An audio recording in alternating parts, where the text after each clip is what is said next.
Good morning, students. Today we are going to start with importance of human resource management. Already हम लोगों ने इसका characteristics कर लिया था. Importance of human resource management के अंदर first topic क्या दिया हुआ है? Increase efficiency. It means with the help of human resource management हम हमारे employees की क्या करेंगे? Efficiency को improve करेंगे. Next दिया है increase in profit. अगर efficient employee होगा तो efficiently work करेगा. अगर वो एफिशिएंटली वर्क करेगा तो बट ऑब्वियस है कि हमारा प्रॉफिट भी क्या होगा, इंक्रीज होगा. Increase in Prestige. अगर बिजनेस प्रॉफिट अर्न करेगा तो बिजनेस का वेल्थ इंक्रीज होगा. अगर बिजनेस का वेल्थ इंक्रीज होगा मार्केट के अंदर उसकी गुडविल ऑटोमेटिकली क्या होने वाली है, इंक्रीज होने वाली है. फोर्थ आपको दिया हुआ है क्वालिटी ऑफ गुड्स. यानी अगर एम्प्लॉइज एफिशिएंटली वर्क करेगा, प्रॉपर्ली वर्क करेगा तो वो क्वालिटी को क्या कर सकता है, मेंटेन करके रखेगा. वो क्वालिटी को क्या करेगा, मेंटेन करके रखेगा. अच्छे से अच्छी क्वालिटी हम लोग मार्केट के अंदर प्रोड्यूस करेंगे, कस्टमर परचेज करेंगे, अपने प्रोडक्ट की मार्केट में डिमांड बढ़ेगी तो हमारा प्रॉफिट भी इंक्रीज होगा. Oneness feeling. एम्प्लॉइज के अंदर वननेस फीलिंग होना जरूरी है, तभी हम क्या कर सकते हैं, जो ऑब्जेक्टिव है, जो प्रॉफिट अर्न करने का टारगेट है वो हम इजीली अर्न कर सकते हैं.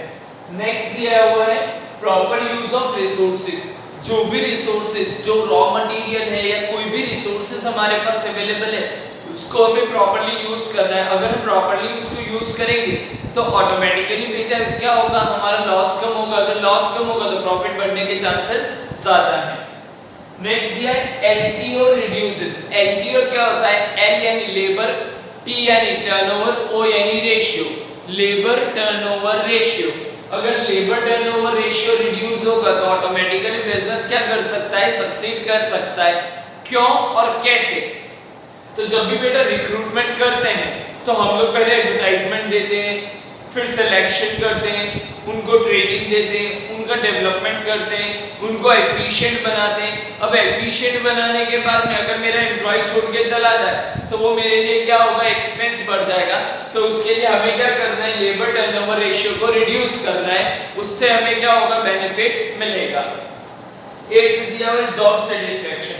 अगर लेबर बिजनेस छोड़ के ही नहीं जा रहे, इट मींस वो जॉब से सेटिस्फाई है. यानी उनकी रिक्वायर्ड सैलरी अगर हम उनको पेमेंट करेंगे तो ऑटोमेटिकली वो क्या करेंगे, हमारे ही बिजनेस के अंदर लॉन्ग टर्म तक स्टे करेंगे. उसके बाद में इंडस्ट्रियल पीस. ऑटोमेटिक है बट ऑब्वियस है कि if they were working together, अगर वो एक साथ में काम कर रहे हैं तो इंडस्ट्री के अंदर पीस भी मेंटेन रहेगा. एम्प्लॉयर और एम्प्लॉय दोनों के बीच का कनेक्शन, दोनों के बीच का कोऑर्डिनेशन अगर प्रॉपर होगा तो इंडस्ट्रियल पीस भी मेंटेन रहेगा. नेक्स्ट टॉपिक बेटा अपना है financial management. Already 11th standard के अंदर फर्स्ट चैप्टर में बिजनेस का एक टॉपिक था, उसका 8th नंबर का कैरेक्टरिस्टिक्स होगा. आप लोग भी देखना, रिक्वायरमेंट ऑफ मनी लिखा हुआ था. वहां पे क्या लिखा हुआ था, requirement of money. Requirement of money में ऐसा लिखा था, from the beginning till the end finance is required in the business. Same way आपको अपनी टेक्स्ट बुक के अंदर में लिखा हुआ है, finance is the blood of business. जैसे ह्यूमन बॉडी के अंदर ब्लड सर्कुलेशन होता है तो बॉडी स्मूथली वर्क करती है, तो सेम वे अगर बिजनेस के अंदर फाइनेंस होगा, अगर बिजनेस के अंदर फाइनेंस का फ्लक्चुएशन होते रहेगा, यानी पैसा आएगा जाएगा, यानी ब्लड सर्कुलेशन अच्छा रहेगा तो ऑटोमेटिकली हमारा बिजनेस रन होगा. उसमें फर्स्ट कैरेक्टरिस्टिक्स क्या दिया हुआ है, फाइनेंशियल नीड.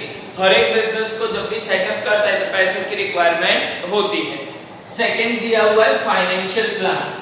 कितना पैसा चाहिए उसके लिए हम लोग क्या करेंगे, एक पूरा प्लान, एक पूरा प्रोजेक्ट प्रिपेयर करेंगे.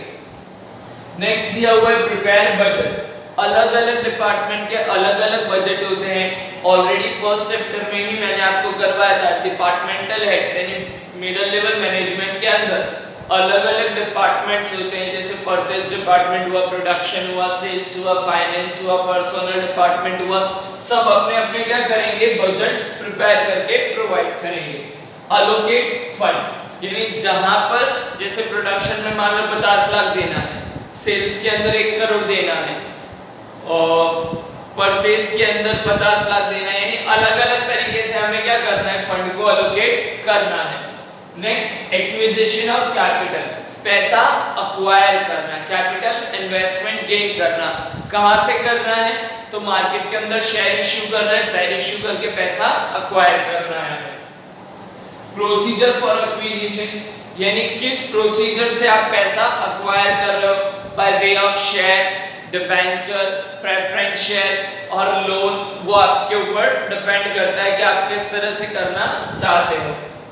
प्रॉपर्ली यूटिलाइज, अब बेटा पैसा अपने पास तो आ जाएगा, पैसा नहीं आने के तो कोई चांसेस नहीं है, बट उन पैसों को बिजनेस में किस तरह से प्रॉपर्ली यूज करना is the most important thing. अगर पैसा आ गया, आपने आलतू फालतू चीजों में वेस्ट कर दिया, तो आपका बिजनेस फाइनेंशियल क्राइसिस फेस कर सकता है, तो हमें उसे प्रॉपर्ली यूज करना है। फॉर्म पॉलिसी, उसके लिए हम क्या करेंगे, कहां पर कैसे कितने रुपए यूज करना है, उसके लिए हम पॉलिसी प्रिपेयर करेंगे। बेस्ड ऑन दैट पॉलिसी हम हमारे बिजनेस के अंदर फाइनेंशियल मैनेजमेंट रन करेंगे। नेक्स्ट है प्लान फॉर टैक्सेशन, कितना कैपिटल हमने इन्वेस्ट किया है, कितना हमारा प्रॉफिट होने वाला है। Based on that we will plan our taxation policy, कि कितना अपने को टैक्स का पेमेंट पे करना आएगा। लास्ट अरेंजमेंट ऑफ असेट्स, अब बिजनेस में पैसा भी आ गया, सब कुछ आ गया। नेक्स्ट टॉपिक आपको प्रोडक्शन दिया हुआ है। प्रोडक्शन करने के लिए मुझे मशीनरी की रिक्वायरमेंट होगी, तो मैं क्या करूंगा, उन पैसों से, जो पैसा मैंने यहाँ पे एक्वायर किया है, उससे मैं अरेंजमेंट ऑफ असेट्स करूंगा, यानी असेट्स को परचेज करूंगा। क्लियर है बेटा। अब लास्ट टॉपिक इस चैप्टर का है production management. Production management start करूं उसके पहले मैंने ऑलरेडी आप लोगों को ये टॉपिक लास्ट ईयर पढ़ाया होगा बीए के अंदर फर्स्ट चैप्टर में, टाइप्स ऑफ इंडस्ट्री में।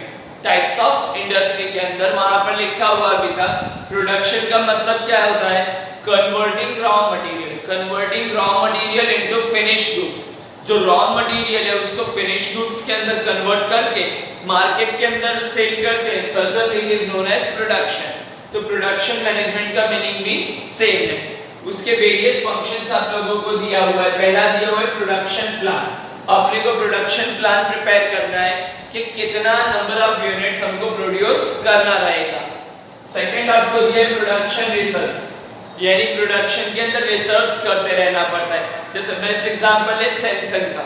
सैमसंग के पहले कीपैड फोन आते थे, उसके बाद में उन्होंने क्या किया, स्क्रीन टच फोन बनाया, अब स्मार्टफोन बनाया, यानी अलग अलग तरीके से, यानी रिसर्च करते गए। अगर वो रिसर्च नहीं करते, अभी भी कीपैड फोन बनाते, तो अब उनका प्रोडक्ट मार्केट के अंदर सेल नहीं होता। इसके लिए प्रोडक्शन रिसर्च उनको करते रहना पड़ता है। अगर प्रोडक्शन रिसर्च करेंगे ऑटोमेटिकली क्या होगा बेटा, प्रोडक्शन डेवलपमेंट होगा, यानी अपना प्रोडक्शन में डेवलपमेंट होगा। नेक्स्ट आपको दिया हुआ है सिलेक्ट टेक्नोलॉजी। विदाउट टेक्नोलॉजी बेटा बिजनेस के अंदर maximum number of units produce नहीं होगा। बेस्ट एग्जांपल मैं लेता हूं टोमेटो केचप का, ऑलरेडी लिया हुआ भी होगा लेकिन एक बार वापस से समझाता हूं। घर में मम्मी अगर टोमेटो केचप बनाते हैं तो वो पहले क्या करते हैं, टोमेटोज को बॉईल करते हैं, फिर उसको क्रश करते हैं, फिर उसको साफ करते हैं, फिर उसको गर्म करते हैं, उसमें शुगर डालते हैं, एसेंस डालते हैं, ठंडा होने देते हैं, फिर एक बॉटल भरते हैं। ये पूरी प्रोसीजर को 40 मिनट्स लगता है। ये पूरी प्रोसीजर को 40 मिनट्स लगता है। अब आपके पास मन में क्वेश्चन होगा कि सर आपको कैसे पता 40 मिनट्स लगता है? तो मेरे घर में एक बार मम्मी ने बनाया था तब मैंने देखा था, ठीक है।